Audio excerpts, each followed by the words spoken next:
«Эхо Москвы» в Уфе и общественная организация «Берзямлек» представляют рубрику «Говорим по-башкирски».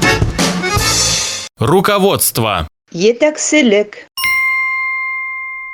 Новое руководство. Яңы етәкселек.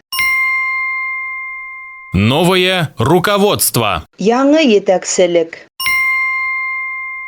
Новое руководство «Справедливой России» обвинило прежнее в продвижении интересов Единой России. Ғәдел Рәсәй фирҡаһының яңы етәкселеге элекке етәкселекте Берҙәм Рәсәй фирҡаһы мәнфәғәттәрен күтәреүҙә ғәйепләй.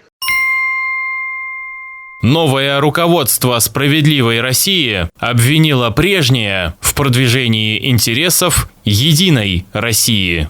Ғәдел Рәсәй фирҡаһының яңы етәкселеге элекке етәкселекте Берҙәм Рәсәй фирҡаһы мәнфәғәттәрен күтәреүҙә ғәйепләй. «Эхо Москвы» в Уфе и общественная организация «Берзямлек» представляют рубрику «Говорим по-башкирски».